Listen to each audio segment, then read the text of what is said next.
All right. What we got here? All right. Good morning, everybody. How y'all doing?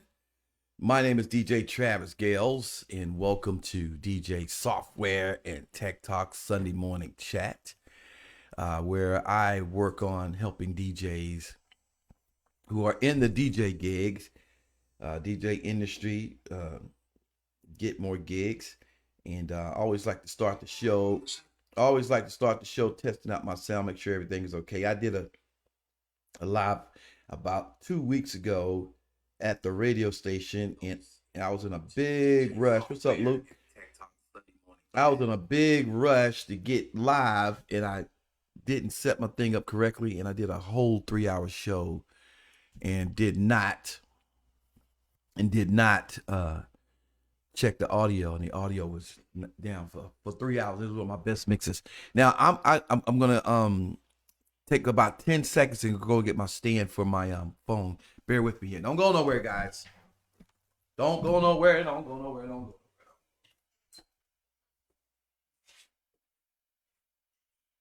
Don't go nowhere. Don't go.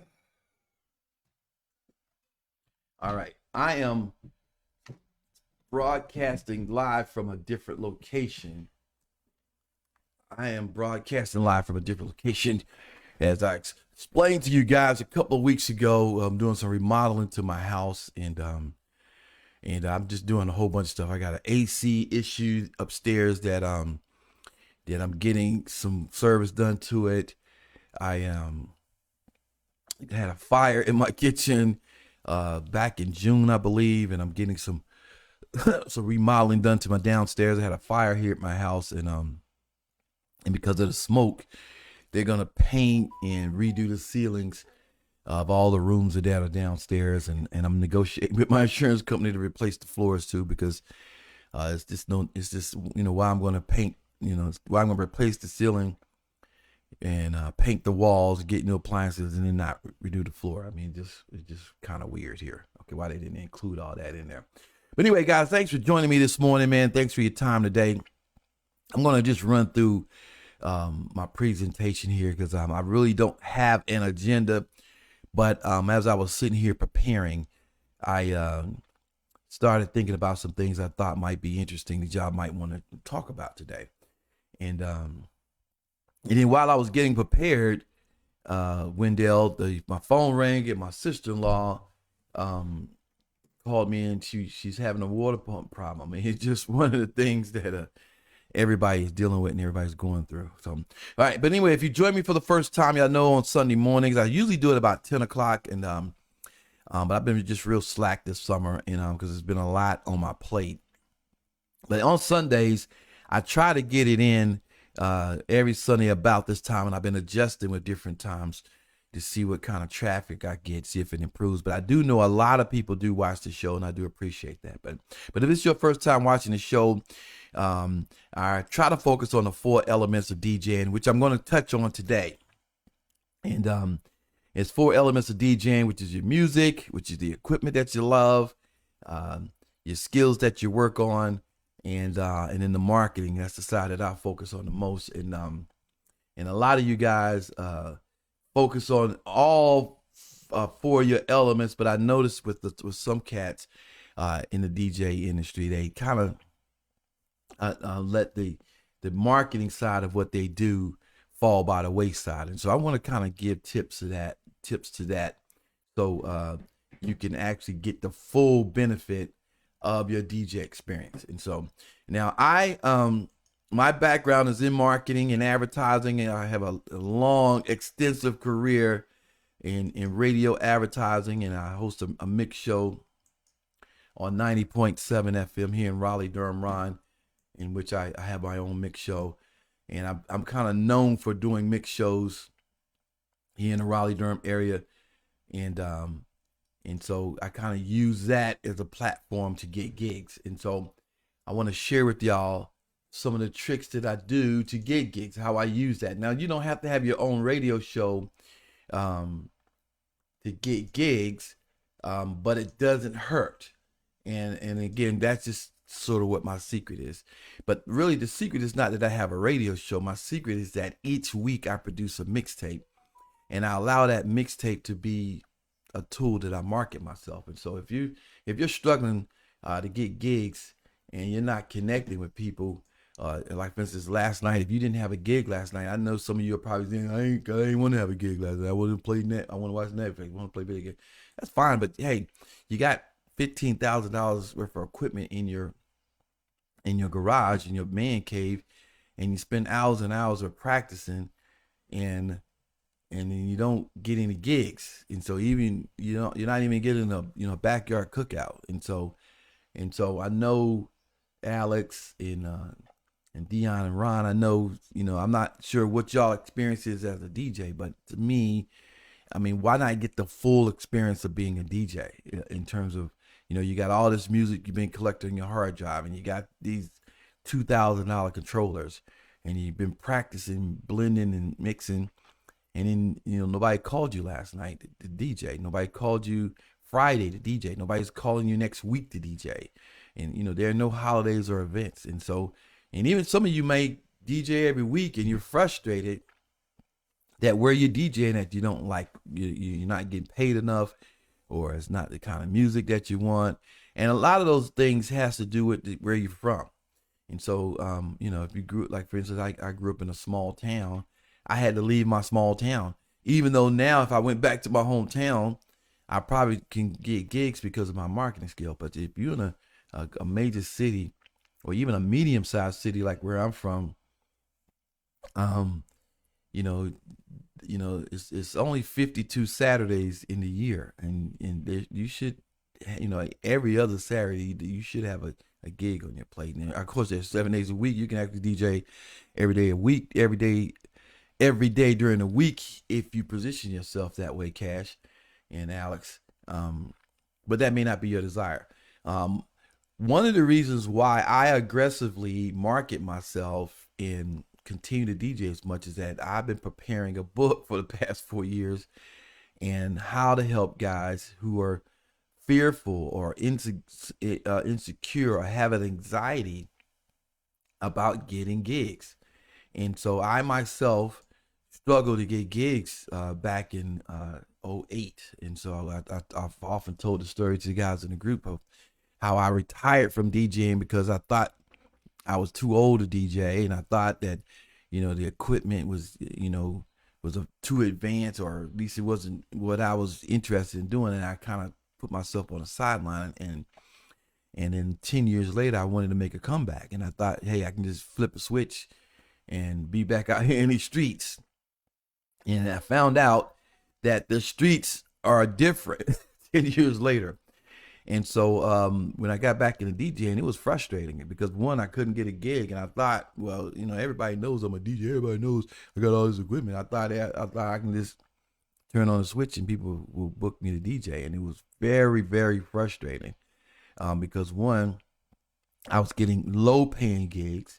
Two, I was getting gigs that I didn't like doing, and then I was listening to other DJs tell me that this was the way, to make money in DJing. And, if you want to make the most money, then you need to be a wedding DJ, or you need to be a Sweet 16 party DJ, or, or if you really want to make money, you want to do corporate gigs. And the key, I couldn't get none of those types of gigs. And so anyway, here we are, 16 years later from that time I made a decision, and I started taking notes, and I started doing research, and I started presenting the what I've been finding to this podcast on Sunday morning. And so I want to talk to you guys about how I position myself this year to get more gigs. And so I want to show y'all something that I posted on my Facebook page. And one of the things that I do, I am a person that posts content, but it's really, I'm posting content for marketing purposes. It's not that I'm just trying to brag or just trying to show off. Now, for some of you that are friends of mine on my general Facebook page, y'all probably see that I post this summer calendar of events. I'm gonna try to see if I can make this bigger, but it looks like I can't make it any bigger. But anyway, this is a calendar of my events that I post every week.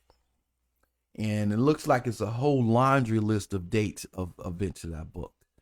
And again, this is just all a marketing test to attract attention, not from other DJs. I'm looking to attract attention from people who are planning events. Okay.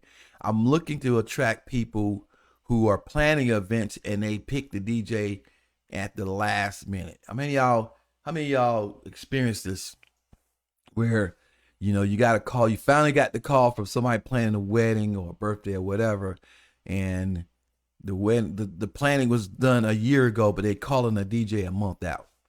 Okay. And then you get the call and you're already booked, and sometimes you're booked at a price cheaper than what this person is calling you now for. Okay. So this strategy of promoting myself as a busy DJ, as a DJ who's constantly booked, not only sets my value up higher in the perception of the event planner, but it also shows an urgency to get my time. Okay. Now, the strategy that I do is that every week I update this calendar. Okay. This is just a strategy. Let me see if I can show you. Let me see if I can find another post here. What I've been doing is every week I update this calendar, and I haven't updated it this week, but what I do is, see, this is the blue. I change the color every week just to get the attention of my audience, so they will recognize the color. I really don't care that they read. See, that's that blue, and I got a different color for each post. But anyway, you wanna I really don't care so much that people are reading the dates and what I'm doing. See, this is a burgundy one, okay? But I want them to recognize the branding that I'm using, that I am posting this every week. So there'll be an anticipation of, okay, this is a different one. And let me see what he's doing this week. Let me see what he's doing this week. Because there's my mom. There's my mommy, y'all. There's what I wanted to do is, see, there's a different color, okay, from the original one. I don't know if y'all can see what I'm doing. I don't think y'all can see. You know what I'm watching? Oh, there it is.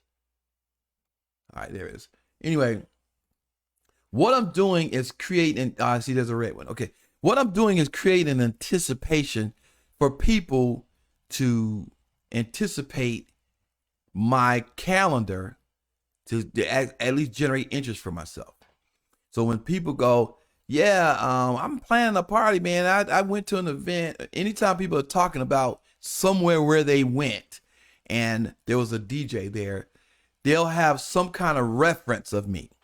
Okay, man, we were planning our class reunion, man. I remember last year we got the wackest DJ, and somebody who pays attention to my flyers will say, well, next time y'all need to get Travis Gales, because, man, every time he stays busy, man. Last week Travis was the Ocean City Music Fest. Last week Travis at the, even if these parties are not significant parties, even if they're not big deals, the more information you put out there about yourself, the more it creates word of mouth.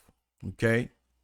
One of the things that I am doing less and less too, or at least I'm doing a little bit of a balance, is I'm posting less information about my family on my Facebook page. Okay. I'm posting a lot more content of my DJing. I'm separating my personal life from my DJ life. And again, some people might think you need to humble yourself, Travis. You're not Jazzy Jeff. You're not, Kid Capri or anything. You don't have to think of yourself as a Jazzy Jeff or Kid Capri. You can be whoever you are in the little small town you're in. Kid Capri and Jazzy Jeff and DJ Cleve and all these Paris Hilton, they're booked. They're booked in Las Vegas. They're booked in New York. They're booked in Chicago. They're booked in Miami.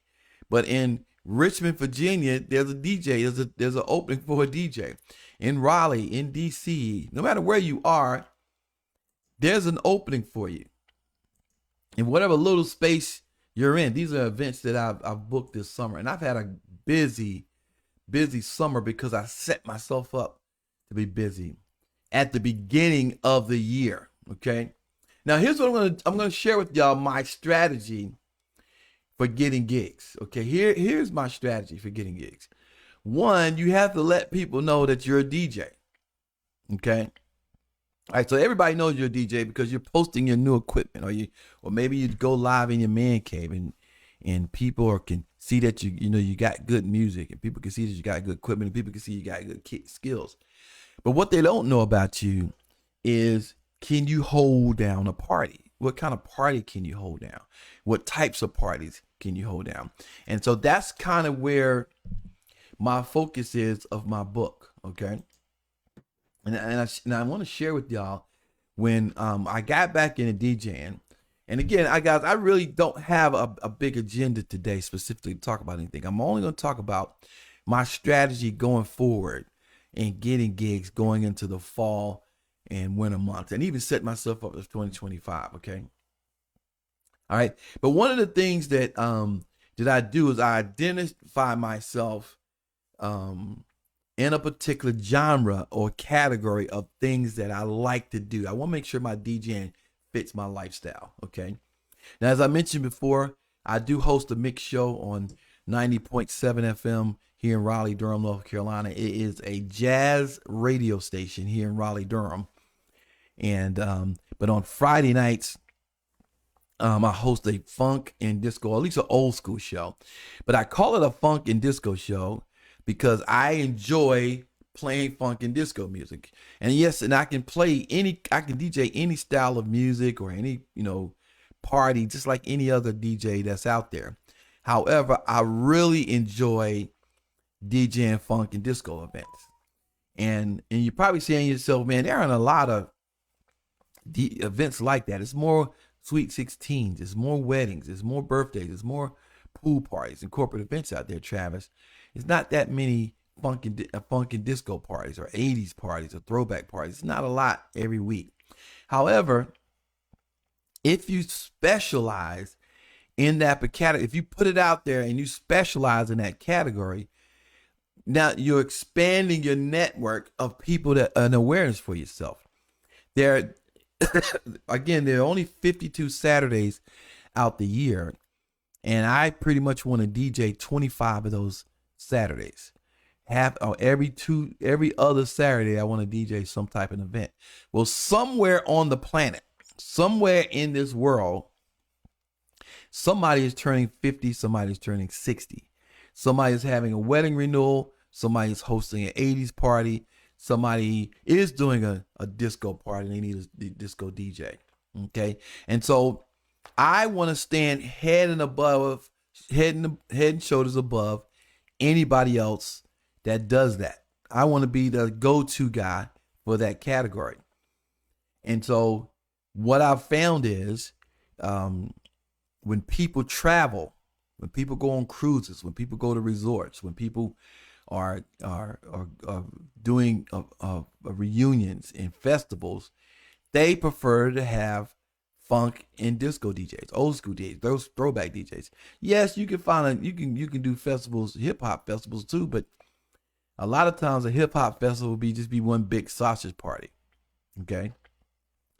Now I found that because of my radio show, I found that jazz events, jazz festivals, and funk and disco events go hand in hand.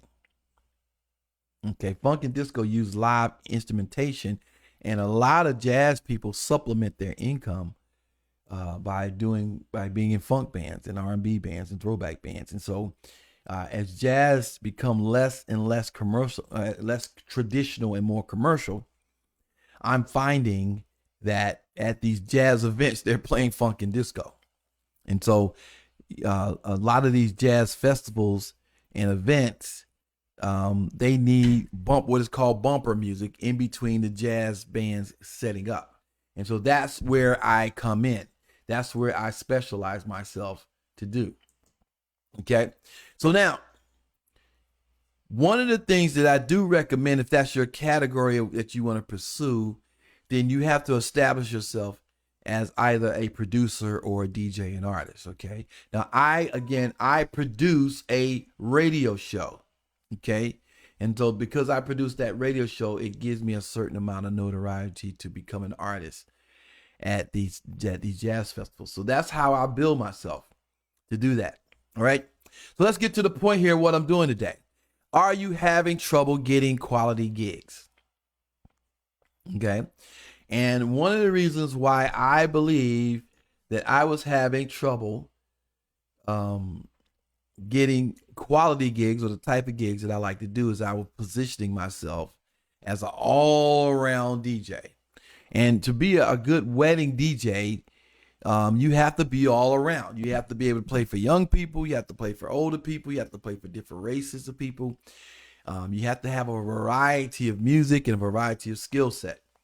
And so, great, Alex. Definitely give me a call if you want to talk. So what I found is that when I was doing weddings, I was just incredibly bored, and to me, it lacked creativity. Even though I was making good money, it wasn't the type of things that I wanted to do.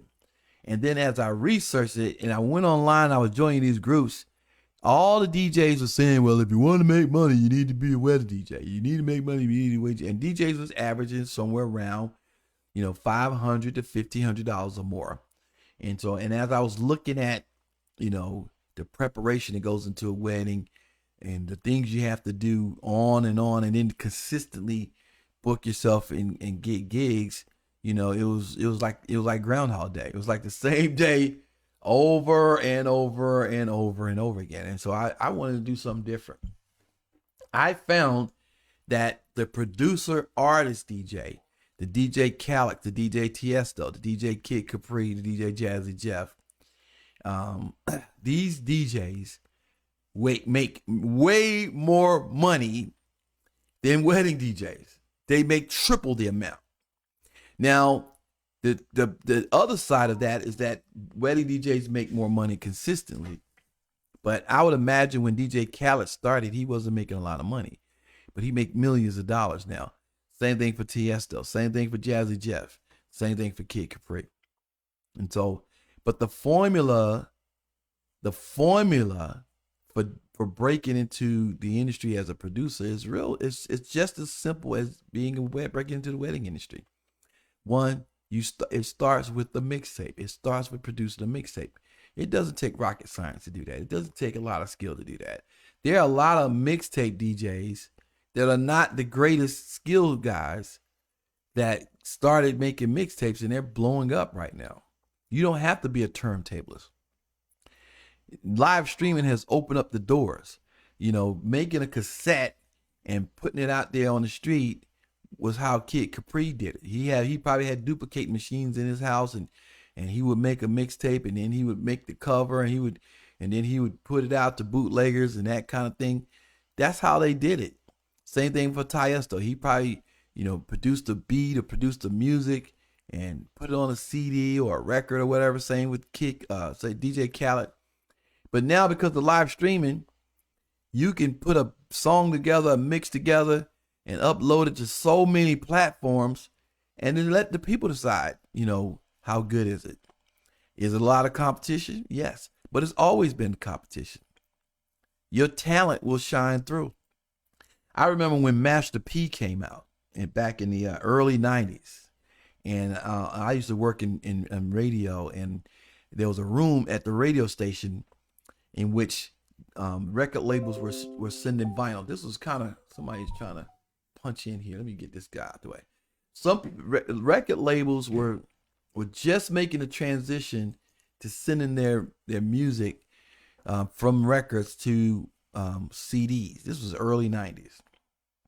And so the radio station had a room at the radio station. They would throw all the records in. And that room was starting to pile up from all the dead music that was coming in from independent record labels. This was somewhere around 91, 92. And we were starting to get Master P records. These little and it was garbage. It was not very good. It was West Coast. It was New Orleans music. The East Coast was still dominant in the music scene, and it was little trickles of rappers outside of New York, but mainly New York had pretty much dominated the music industry. And they had a machine. They had all the record labels were in New York, but Master P would send a record every week. Every week he would send a record, and there was a corner in the studio, or not, it was an old studio we weren't using in the radio station, just for Master P. And his records was piling up. And then finally one record broke, and it was that Bout It record.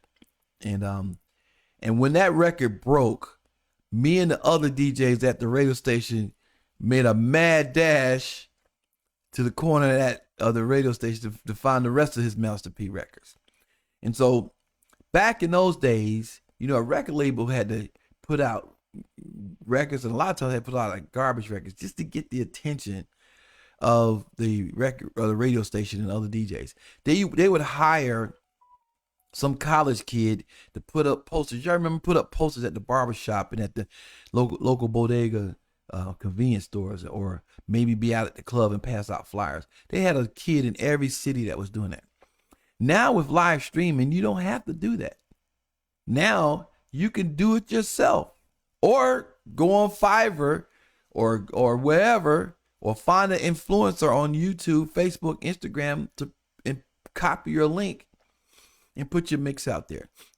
It's always been a lot of competition for everything. Everything we do has always been competition. But what I'm saying is, sometimes you can outwork your competition and they will find you. If you're not getting gigs on a consistent basis, Daniel, if you're not getting consistent gigs on a consistent basis, is that people don't know or are not aware that you can DJ. It's the same old people that you went to high school with, or went to college with, or on your job, or your cousins, or your neighborhood. Those people are going to call you. Those people are going to call you for certain things. But if you really want to break yourself out there, then you got to let people know that you're DJing. So, now I'm not as to me, radio don't have the influence that it once did. I listened to I did a gig last night in Greensboro, North Carolina, which is about an hour and a half from here. And you can listen to about 4 or 5 radio stations en route to that area. And I was trying to get a vibe of what they were playing in Greensboro based on what I was hearing on the radio. And because it was Saturday night, the radio stations were all hosting a mix show. And I remember back in the day, back in the 90s, when I used to host my mix show, man, people had their ears glued to the radio to hear what a radio DJ was going to do, or what music a radio DJ was going to play. Now it's just an afterthought. It's not quite that special.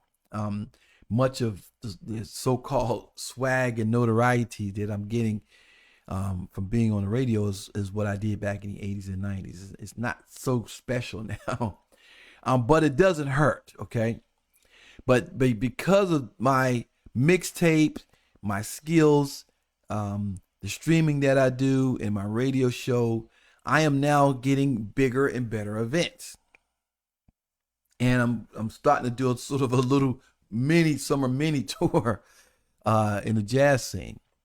And I am, which is now the next step for 2025, which I've already started to do, and which I've been working on this year, is becoming a producer. And y'all probably have seen the studio that me and one of my cousins have put together, where we're producing mixtapes. And a lot of the mixtapes or the remixes that he and I are doing, I have been playing all year. So I'm starting to get known for playing my own remixes and sharing it with other DJs. So that's my strategy. That is my strategy for getting where I'm going, where in the decision I'm making. Now again, you don't have to take this route. I'm not discounting I am not discounting it. That is, if you just have a full-time job, you have your regular job that you work 9 to 5, and you just want to DJ a couple gigs on the weekends, man. I am not knocking that. I'm not trying to say that, that's somehow beneath me or beneath, if that's the low hanging, whatever. Again, I've been on both sides of it, and I'm actually going back to that. I want to, go back to where I can my cousin call me and say, hey, we're having a cookout today, man. Can you bring your music over? I mean, I'm going to be a 65, 70, 75-year-old guy that's going to be the go-to guy. Okay. And so, but the show that I'm doing today is just talking to you about strategies where you can build yourself and your business without just being, wedding or school dance DJ. Okay. And so one of the things you have to look apart, one again, I'm in my book is the 12-step guide to being a better DJ. You want to register your business, and you want to, get your domain going. You want to know why you're DJing. If you want to just be the best wedding DJ in your town, that's fine. Or if you want to be, the celebrity DJ in your city, that's fine too. It doesn't matter, but you just need to know your why. Okay. I recommend you specialize in a niche, whether it's go-go or whether it's house or whether it's you want to be an open format, that's fine too. Or if you just want to still do hip hop or trap music, or you want to be a strip club DJ, you want to build yourself a niche. The other thing that you want to do is you want to make a list of venues. Okay. Now, if you're watching today and you need some help building a list of venues, I have tools. I'll talk about that too. Wendell asked, did you get a response back from the DJ at the polls? Did you sign up to do that, Wendell? Did you sign up to be on the DJ at the polls? And I'm gonna talk about that too. But yes, I did get a response back, and they got some kind of meeting on that coming up. I want to say next Thursday, I believe. And I actually did DJ at the polls. I don't know if it was during Biden or I think it was during Obama. I believe it was, I can't remember which one it was. It was either Hillary or Obama in which I did DJ at the polls. But I don't know how much money I got paid. I can't remember. I don't remember it being as elaborate as what they're doing now.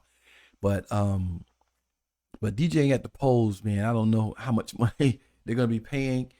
And even if it's not that much money, it's still worth doing because it helps your brand. I can't say this enough, guys, and I'm gonna kind of divert from my strategy because I want to kind of stay consistent. I don't want to bore anybody, but one of the things that I learned early in the game, and one of the things that frustrated me when I first got back into DJing, as I told you, I took a layoff from DJing. When I got back into DJing, I noticed that a lot of the DJ culture has changed, and one of the things that I noticed that was different from when I started DJing in the 80s and 90s is there were only a handful of DJs in the 80s. Like when I started DJing in North Carolina Central, it was only 3 DJs on campus. And it was only maybe 2 or 3 DJs in the whole city. And the DJs that the few DJs, we were all rivals. In some cases, we were enemies. Not in every case, but there wasn't a camaraderie in the 80s and 90s amongst DJs. That guy was the enemy. That guy was, he was the enemy. He wasn't just my competition. He was the enemy. And when I got back into DJing, it was just this kumbaya of DJs. And I'm not saying I don't love you guys because that's where we are now. I like hanging out with you. I like meeting you guys. I like networking with you guys. But when it comes to the business of DJing, man, y'all are my competitors. You know what I mean? I mean, that's just how it is. I mean, when we get on a court, man, when we get into that arena, the gloves come off. Okay. And again, I mean, it's not that I'm trying to take anybody out or put anybody out of business, but this kumbaya of DJing is, I think, to me, is really is stunting the growth of other DJs. Okay, and when I was DJing in the 80s and 90s, it was a competition of which DJ had the most music or which DJ had the best song first. Uh, which DJ had who sold the most mixtapes, which DJ can garner the most attention from your skills, um, which DJ got the most gigs, which DJ had the best equipment, had the loudest sound system. I mean, all those things mattered back in the day. It's just today, y'all, this camaraderie, and then you get your feelings hurt when somebody don't want to be your friend. Man, we ain't getting no love from DJ, man. I was DJ last week, and the other guy was DJ. He wouldn't let me DJ with him. Like, I was listening to the radio the other night, and I heard this commercial come on. I guess it was a big festival, and the radio advertiser said it's gonna be 7 DJs. I mean, like that turned me off right there. I mean, again, guys, I like it, but here's a guy, J Rock, man. I met J Rock 14 years ago. He was one of the guys who inspired me to get back into DJing. But again, one of the things that is stunting your growth as a DJ is this camaraderie of being friends with every DJ you encounter, when you really should look at DJs as your competition. I'm telling you guys, it's stunting your growth. And don't take it the wrong way. I like you guys. I love you guys. I understand where the culture is, but in the 80s and 90s, you were my competition. And I think we were better for it when I thought of you as my competition. Okay. But we're in a situation now where if a guy starts to climb, and I experienced it in this group, it's guys who I started with in this group when I started at 0 at this group, when I was just making my little comeback 10 years ago, and I had the raggedest equipment. I wasn't as polished as a DJ skill. I wasn't getting any gigs. Man, a lot of cats was in my love nest. But as soon as I started rising and started separating myself from the pack, man, cats started, as they say, hating, and but I can't worry about that. And so some of you guys worry about that, and it's stunting your growth. All right, Alex said yes or no. I've gotten gigs from others, and I've gotten gigs that I couldn't do. Well, let me tell you, that's where we are right now, Alex. Yes. Like, for instance, I'll give you a prime example. I DJ'd last night, and I DJ'd Friday and last Saturday from a recommendation from a gig from a DJ who was going on vacation. And bless his heart, thank you, Jesus, and he's going to get a gift card from me. Matter of fact, it was 2 DJs that recommended me subbing for them for the past 2 weeks. So I got 3 gigs from my camaraderie with other DJs. Okay. But let me tell you, those 3 guys who recommended me, Alex, from the gigs that I did last night, Friday, and last Saturday, for the past 5 years, those 2 guys, we thought of each other as competition. We were not hangout buddies. We were not, let me go on Facebook and see what my man, his name is R&B and DJ JB.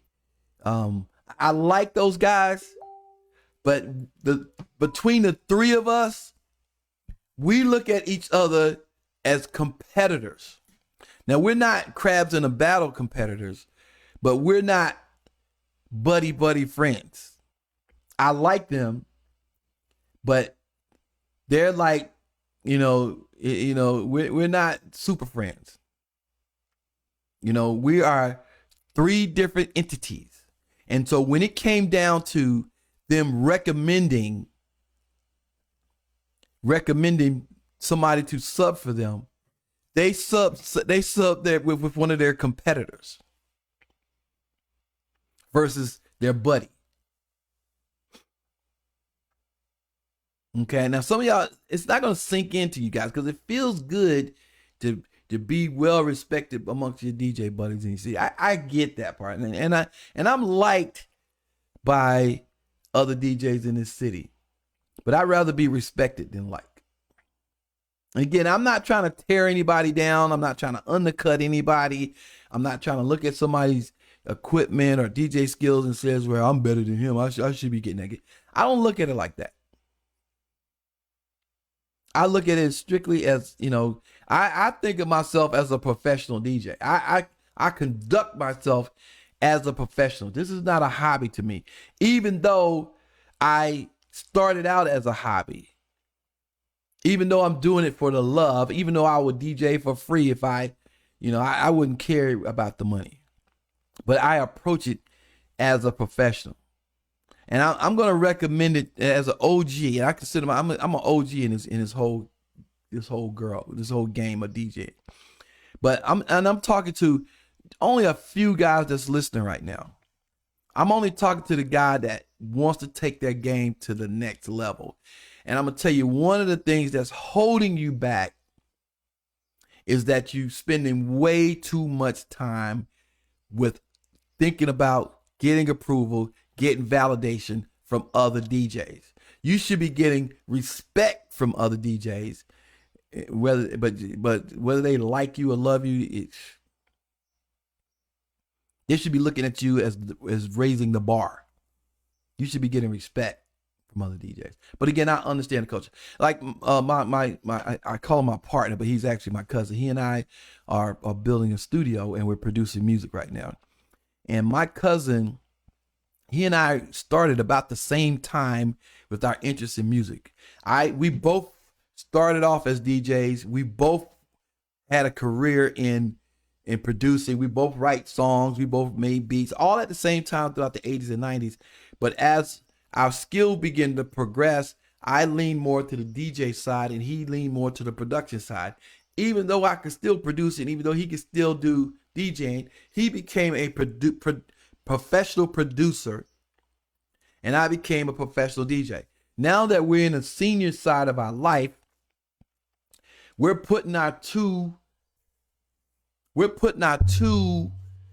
skill sets together to put together a little business together. So now I'm helping him with his production and he's helping me with my DJ career. Okay, he's writing music, he's producing ideas for me, and I'm taking the songs and I'm producing them. And eventually, once my status began to climb and my notoriety of being a DJ artist, and I start to get bookings, he's gonna be my opening DJ. He's already done that. He's always been my opening DJ. And he and I are gonna basically travel the world. Not necessarily being celebrities, because you can be a B, C, and D list DJ and still DJ in Vegas and still DJ at all the festivals and events. You can still be a C level, B level, D level DJ and be an opening DJ to the top level opening DJ and have a great career. Okay. Thank you, Rob. Thank you, Alex, man. I appreciate that. And again, but here's the thing. But with my cousin, I'm going to get back to the point I was making about being your friend. Is my cousin, I had to have a heart-to-heart talk with him last Tuesday. I went down to the studio. It's about an hour and a half from here. I went down to my hometown. Went down to the studio, and he was playing some of the music, some of the tracks, and I was listening. He had made this dope track, man. This track is dope, and I was listening to it, and I was getting ideas from it. And he told me he made the track about 8 years ago, and so now he's upgraded his equipment, and now because he's retired or whatever, he has all this time to fine tune all this music. So he was going on and on about how he's got to tweak the bass, he's got to tweak the drum, he's got to make it a little better, he's got to add this, he got to add that. And I asked him, I said, man, how long have you been making this song? He said, well, I've been making about 8 years, but I'm getting ready to put an EP out. I'm getting ready to make 5 other songs. I got all these other songs. I'm going to put this together. I'm going to put out an EP, and I'm going to get the artwork done. I looked at him. I say, cuz, why are you sitting on this mute? Why it's 2024 now. You don't have to make your music perfect. I get it. I get why you have to. I get why you have to make it. Why you have a standard for your music. I get that. But we don't live in a time now where you have to have this perfect album like Stevie Wonder made, the Songs of the Key of Life. That's a perfect album. And it took a month to do it. And Motown had to come up with a marketing plan. Masterpiece, same thing. Whatever record label you want to put it. Now you can write a song in 30 minutes and upload it to dozens, hundreds of streaming sites. Good, bad, or indifferent. And there's somebody that's going to hear your music. They're going to hear you, and they're going to listen to it for the first 30 seconds. Some of y'all are watching right now are DJs and don't even listen to music. Guilty. I don't even listen to music. I'm going to be honest with you guys. I don't sit around and listen to music like I once did. I don't. I'm not ashamed to admit it. We live in a time now where we can tell anything about a song or an artist in the first 45 seconds to a minute. We know everything about that artist. When we used to listen to every song, I remember, y'all, I don't know if y'all old enough to remember the song by the Jungle Brothers called "The Forces of Nature," or even Public Enemy or any artist from the late 80s, early 90s. I remember I listened to All Eyes on Me. I listened to that album every day for about 3 years. Wu-Tang's album, Biggie's album, Dr. Dre's album, the Jungle Brothers, Forces of Nature. I think I listened to that album every day for an entire 2 years. It's one of my favorite albums of all time. Now you can't even get me to listen to a song more than 2 minutes at that.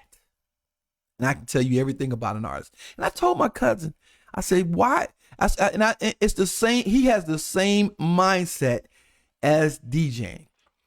He's not making his music for the audience that's going to eventually listen to it. He's still thinking about being Quincy Jones. He's still thinking about Quincy Jones is going to hear this, or DJ Khaled is going to hear, some other producer, or some other beat maker, or some other producer is going to hear his music and sit there and analyze how he tweaked the mix, or tweaked the bass, or tweaked the kick drum, so he can be validated he's a good producer. And he's been sitting on the song for 8 years. I say, man, you need to release this song tonight. And you need to release this song to that truck driver that has to go cross country. And he's been listening to the radio. He's been listening to the radio in DC, and the radio station in Tennessee, and the radio station in Ohio, and the radio station in Missouri, and the radio station in Nevada, and the radio station in LA. And it's the same music from the time he left the West Coast all the way to the East. He is not listening to the radio station because he's only listening to the first 30 seconds or the first 45 minutes or the first 15 minutes, 20 minutes of that radio station. He knows everything about that radio station from listening to the first 3 minutes of that radio station. I told him, I said, you need to upload that song tonight. And then next week, whatever tweak you're going to do to it, change it. Rearrange it. Because if one person liked that song, and then the next week you take that same song and do a remix to it, that one person now is going to listen to 2 songs. He liked the original and he liked the remix. And then he said, well, I need to get the artwork done. I need to do this. I need to do it. I'm like, bruh, upload the song and then next week change the cover. Every time you change the cover, it's going to get somebody's attention. And the thing about artwork, it used to take you months and weeks. You used to have to pay somebody hundreds of dollars to do your artwork. That's a picture of me in college. You could do it now for $20 or less, or go on Fiverr and have somebody do this. It's not that complicated. But if you want to build an audience, you want to make awareness for your music, you have to make music for the end result of the person that you're listening to. Stop making music for the producers. And I know I went around the planet, guys. Stop DJing to get validation from other DJs. Y'all, I'm telling you, I'm giving you one of my secrets. And I get a lot of hate for it too, which is good. I get a lot of hate because I don't pay attention to other. I'm not paying attention to what y'all. Once y'all start DJing, I don't take this the wrong way. Once y'all start DJing, I don't care. Once I walk into a party and I see y'all DJing, I'm listening to you. I'm listening to the music that you play and how you're presenting it. I can appreciate it, but I don't care. You are my competitor. Now, I'm not going to go behind the scenes and undercut you or talk bad about you, or even if you just an average DJ and you're not that good, I'm not going to complain one way or the other. If you are a great DJ, in my mind, I'm going to say, wow, you're a great DJ, but I really don't care. I care about your family. I care about whether you like the Yankees or you like the Red Sox. I care that you're healthy and you're okay. You know, I care about what town you're from or how. But as a DJ, you are my competitor. And if you're better than me at a certain level, now I'm going to humble myself and learn from you. I'm going to learn what makes you tick. You know, it's the Mamba mindset. I've been following a lot of Kobe Bryant's content. I mean, if y'all want to get some motivation, read Kobe Bryant's life. Follow Kobe Bryant's life story and his mindset. And it's a lot of YouTube content about people who played with Kobe Bryant. I'm talking about Kobe Bryant, a basketball player. Same thing with Jordan and a lot of great athletes. And again, some of you guys, you know, y'all probably say, well, Travis, you need to humble yourself. You're never going to be Jordan or Kobe. And that may be true. But I like the energy of trying. And again, guys, if y'all met me in person, if y'all ever met me in person, the conversation of DJing would never come up, even though I could talk for 2 hours about DJing. And even if you bring the subject up to me about DJing, I'm probably going to listen more than I'm going to interject my opinion or my thoughts about it or my background or my experience. You probably would never know that I'm a DJ. And somebody, this guy, I need to block him. And again, I'm not trying to make myself out of all that or anything special, more special than anybody else. But I'm just trying to give you guys a tip that if you're getting frustrated because you're not where you are, where you want to be as a DJ, is that you need to stop hanging camaraderie, looking at other DJs as your friend. You can respect them, you can like them, but when the helmet goes on and the gloves come on, that iron is sharpening iron. And I'm not saying that I'm not willing to help somebody if they come and ask me, like my man Alex, he said, "Hey man, I'm gonna give you a call." Man, give me a call. I'm all for it. But I want you to get better so I can get better. But I don't want to be your friend so you can stay where you are and I can stay where I'm at. That ain't what I'm about. Okay? And again, I told my cousin, I said, I told my cousin, I say, the person you need to make music for, again, is that truck driver who's listening to something. Every time he get in that truck, he got to listen to something that's going to keep him on that highway. And if he loves your song, then take that same song and remix it every week. Make 52 remixes of that same song, and you'll have an audience.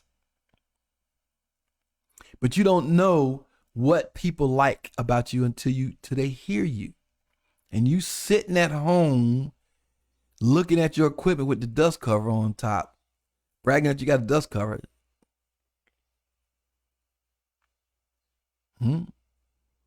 They can't hear dust covers. Somebody look, oh man, you got some nice equipment.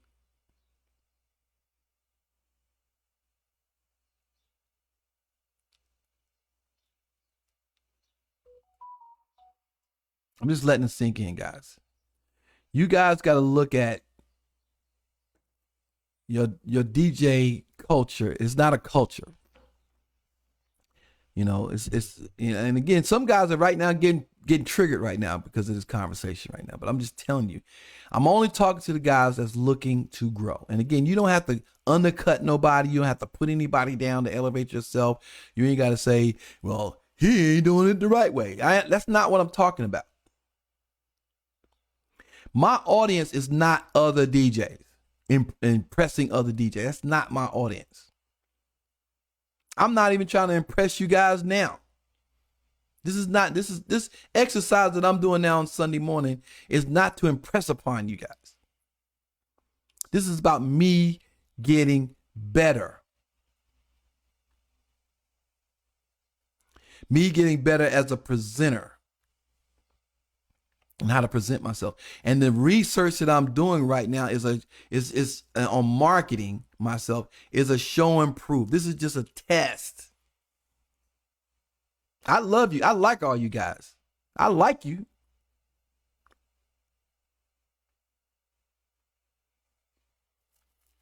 But I want to talk about your family. I want to talk about where you went to school. Those are the things I want to talk to you guys about. I want to get to know. But when it comes to DJing, it's about iron sharpening iron. I don't want to be on your level. I either want to get to your level or above. Or I want to be an example to somebody who want to get to where I'm at. Because that's going to make me better. And again, it frustrates me. I don't verbalize it, but it frustrates me when there are guys who are hobbyists, who think they're professional DJs, who got opinion, who got strong opinion. Got some of the strongest opinions in these Facebook groups, and these guys don't DJ real parties, real events. They're not driving home at 4:00 in the morning like I was last night, worried that you're gonna get a flat tire, or worried that you go. Man, last night, man. I'm gonna wrap this up. I'm gonna tell y'all last night, man. I'm actually at the end of my DJ career. I'm wrapping up my DJ career right now. I'm at the end of the road. Okay, I'm at the end of the road because I think I've come as far as I want to go. Let me get this straight here. The reason why I'm going so hard right now is I want to again publish this book. I want to publish a memoir of myself, of how I got from my bedroom to wherever I end up. So when I go to bed in the next few years, my DJ career is making money for me even while I sleep. So I don't have to come back home at 4:00 in the morning.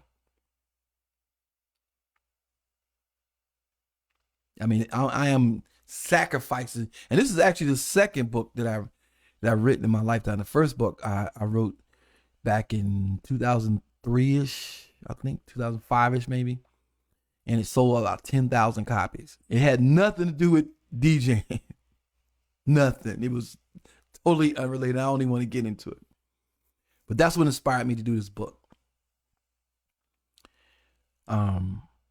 But what made that book, the first book that I wrote, so successful is I had to live it for 5 years before I published it. And I didn't publish it until I knew it was ready. And the only reason why I haven't published this book is because I'm still writing chapters to it. And I can do just a chapter on last night. Last night, I DJ'd a ratchet nightclub. I mean, twerk music, trap music, drill music, the whole 9 yards. At 59 years old. But if I don't experience that, then if I write in my book, see, most of y'all gonna write in your book, I don't do nightclubs. Some of y'all gonna write in your book, I don't play trap music. Some of y'all gonna write in your book, I don't listen to today's, I can't stand today's music. Some of y'all gonna write in your book, I don't listen to the radio. Some of y'all gonna write in your book, I don't DJ with controllers. Some of y'all gonna write in your book, I don't,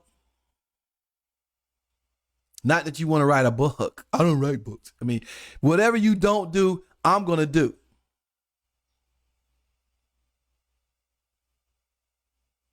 I'm going to tell you last night, I'm going to write a book on all the mistakes I made last night. Last night, man, I got caught with my pants down last night. I'm going to wrap this up. I'm going to get out of here. Hey, Rob, how you doing? All right, so last night, and I'm going to wrap this up. Last night, I DJ'd a ratchet club. It was a restaurant. It was a restaurant connected to a hotel, but on Friday and Saturday nights it turns into a nightclub. And it was in Greensboro, North Carolina. And I don't know if y'all from North Carolina, but Raleigh, North Carolina has mainly 5 main areas. It has Asheville, which is in the mountains. Then it has the coastline, where the beach is. And then it has Fayetteville, which is the military area. And then it has Central North Carolina. Well, then of course it has Charlotte.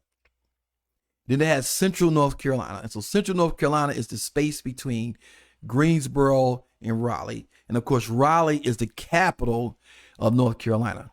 And so then you have Raleigh-Durham, which is connected, which is the metropolis of North Carolina. But really Charlotte is the big anchor. Okay, but Charlotte is about 3 hours away from Raleigh, so that is a whole different world. Okay, now Greensboro is a tweener city. It's between Charlotte, it's between Raleigh, and it's between Fayetteville, and it's a combination of all 3 cities. It's ratchet at the same time, but it's a progressive city at the same time too. But and it's like a war between the ratchetness and the progressiveness. Greensboro has the college, North Carolina A&T. So it's a lot of people that go to A&T, and I don't want to disparage people from A&T, but when you go to Greensboro, it's like a civil war between ratchetness and progressiveness. Well, anyway, I was prepared for it. So now Raleigh is a bougie side of North Carolina. Raleigh is very bougie. Raleigh is like the Harlem of North Carolina. So people in Raleigh are very bougie. But you go to Fayetteville and you go to Charlotte. Charlotte is ratchet too. But Greensboro is a combination of everything. So I was prepared for it. So I went there last Saturday night, and I got there and I was playing all my bougie music, and I got about 12, it was about 11:30. The waitress came over with a note. She wrote a little note. I was DJing, and she wrote a note on the paper. She said, "Can you play a little more ratchet music? Can you play explicit music?" And I never play explicit music because my background is in radio. So 99.9% of my collection of music is all clean. And I'm known for that. I'm like the Sinbad of DJs. And in Raleigh, I can get away with playing all clean music at clubs. People know me. They know I'm going to play clean music. And the way I play, I can still show everybody have a good time. But in Greensboro, nobody knows me. I'm a nobody in Greensboro. And so the waitresses kept coming over putting little notes in, play ratchet music, play turn up music. And as much as I tried to force my style on them, they kept coming back with this ratchetness. So I would say I can go through my playlist, cherry pick, dirty songs throughout my playlist. The whole time I couldn't get a flow going because I don't have a lot of ratchet music. Every time I would play a clean music, the crowd and even the waitresses would look over at me like, why you ain't playing a dirty version? So anyway, so I got frustrated and I started playing YouTube. Every time I got to that song where I would have to play the dirty version, I had to play it off YouTube. And the crowd did not care. It didn't give a fuck. And so I did that the rest of the night. Every time I ran into a song where I needed to have a dirty version, I cut on YouTube and I play, and the crowd didn't know a difference. So at the end of the night, me and the waitresses was laughing that, I flipped the script on them and whatever. And so all this week, I've been updating my playlist, replacing the songs that were clean with dirty songs. And as much as I tried my best to get some kind of flow, it's just not my style. It's just not my thing to play dirty versions. So Friday night was my karaoke night, and in Greensboro, I was filling in for somebody. And with karaoke, the first hour and a half, you play your set, and then you do karaoke and you cherry pick songs in between the karaoke show. So during the karaoke session, we would sing, then I would play a song, and the song I would play would be a dirty song, Sexy Red, Boss Man D-Lo, and King Von. I was playing all the crazy ass songs. So anyway, I kind of got a sense of what songs I had. It's only about 15 to 20 of them in between the night. So Friday night, I kind of had an idea what songs were the songs. So here comes Saturday, last night. And yesterday, not only did I had 2 gigs yesterday. I had a pool party, and then I had this club gig or whatever. So Friday night, I got home I didn't get home about 4:00 in the morning. So I slept all day yesterday, and then I had to get up at 11 to get ready for this pool party. So I'm DJing this pool party, and this pool party is open format. So I'm playing pop music, old school music, and R&B music. I'm just going through it. And it was only a 2-hour gig. Then the lady came over. She said, "Hey, can I pay you extra to play another hour?" Which cut my time in short to come back to the house to start prepping for this club gig tonight. And so I ended up playing another hour at the pool party. And I didn't have time to prep for the club gig. So I came home, went to sleep, and I overslept my time. And I had just enough time to pack my car and then ride to Greensboro, which was about an hour and a half. So as I was leaving for Greensboro, it started pouring down raining, which made me late for the gig. The gig didn't start till 9:30. My GPS said I was going to get there to 10 after. So I didn't have time to set up my playlist for this gig. And so when I got there, I got there like just in time to set up, and I got my music playing at 9:30, but I still didn't have my playlist together. And but it was still early in the crowd. It was still an hour and a half for the crowd to get there. So the first hour, which I don't normally do, I started playing the red meat. What I mean the red meat songs is playing all the hot songs right out the gate. So right out the gate, I was going in, which is not my style. I usually have a warm-up set. So early in the night, I started playing my hot music just to kind of get a vibe for it. I'm gonna give you all a tip. So I started playing my hot music early in the night just to get a sense of these songs. Because again, I don't listen to music, nor do I play this kind of music to know when to, like some songs, you got to know when to play it. Like hip hop, like take a song like I'm just using this as an example. Like take a song like Tribe Called Quest, Hip Hop Array, right? That's a song that was really hot back in the day, but it's never the first song you play at the beginning of the night. It's usually a song that you play at the peak of the party, right? And then over the years, it has fallen off. So if you're going to play Hip Hop Array, you got to play Hip Hop Array in a rare moment. Okay. So these songs, these Sexy Red songs, these Glorilla songs, and these Cardi B songs, these Megan Thee Stallions, y'all know these artists. I don't know what song to play and when to play it. I don't understand the culture of that. Like the whole time I'm thinking, am I playing this song at the right moment, at the right time? Do I need to save it for later? And it kept coming up throughout the whole night. It was some songs I had to I couldn't just keep playing Sexy Red all night. I couldn't keep playing Glow Rider, and I couldn't play those songs. I had these in between songs, Gunna and Young Dolph, and it's just so many groups. So I knew when I was playing these songs, I was playing them out of sequence or out of the order at the precise moments you're supposed to be playing. And again, it's just not my arena, okay? But as the night got on and I earned the respect of the crowd, then once it got late, it got about 1 o'clock, 12:30, and the party ends at 1 o'clock, 1:30. So once it got about 12:30 and I won the crowd over from 10 o'clock to 12 o'clock, I won the crowd over and I got their trust. I began to go back to what I know. And the last hour, man, I killed it. I mean, I killed it. I mean, not only did I killed it with their music, but I went back to what I know, and then they got a chance to see a glimpse of who I am and what I do. And it made me feel really, really, really good. And so I say that to mean is that, you got to be yourself and be who you are. But again, you have to earn it.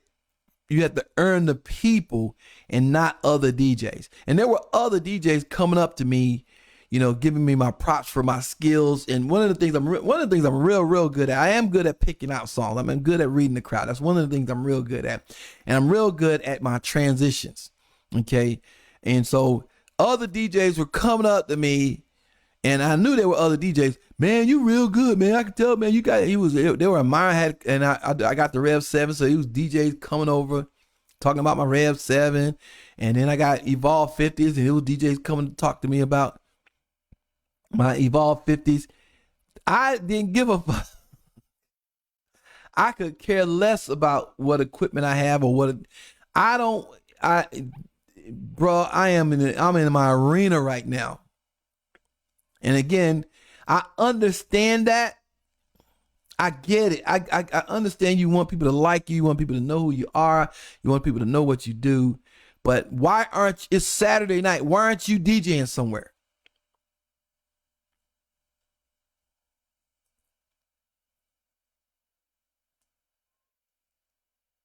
And again, I appreciate your admiration for me or wanting to get to know me. But what I recommend you do is stand in the corner and watch what I do and try to figure out how I got to where I am. Even if I wasn't as good as you in whatever situation. You should be, if that is your desire to get a gig, if it's your desire to DJ on Saturday night,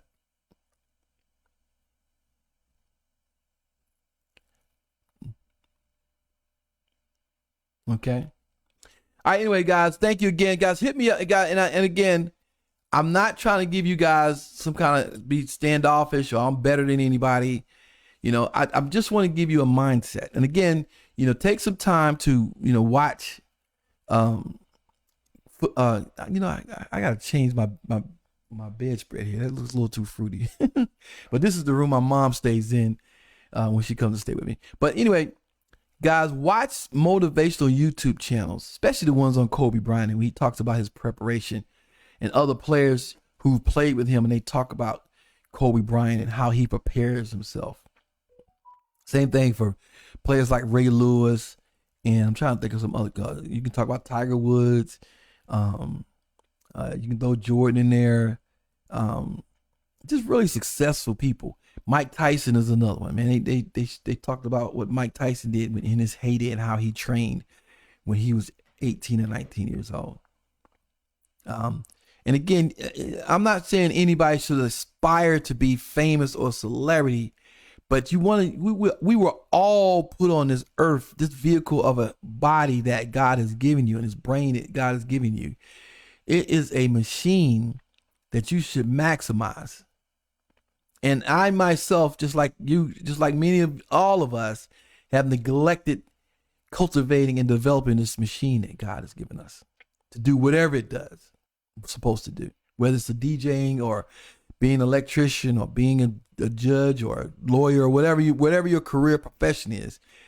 We are here to maximize it. And it starts with, of course, your mental health, your physical health, your financial health, your spiritual health, and develop your skills. Okay. All right, guys. Thank you guys very much for your time today, man. I'm going to get out of here, man. Get some rest. Thank you for your time today. For those of you that caught the tail end of this presentation, I appreciate the time you give me. And for those of you that watch the replay, man, I really appreciate the time you're giving me. One of the things you guys could do as you watch this, if you could click the like button. I know y'all hear YouTubers do all that too. That helps the algorithm. Also, I don't know if my stars are on here too. Yep, it's got stars. If you can click the stars button, I don't know what happens when you click the stars button, but evidently something happens to the algorithm too if you click the stars. I don't know what that does for this channel and my presentation too. So if you can click the stars, you can click the like button. That will help me out too. But anyway, thank you guys. I'm gonna get out of here. I'm going to actually take me another nap, and maybe I might go out to the pool today and just enjoy the rest of the afternoon. All right. Thank you guys, and peace.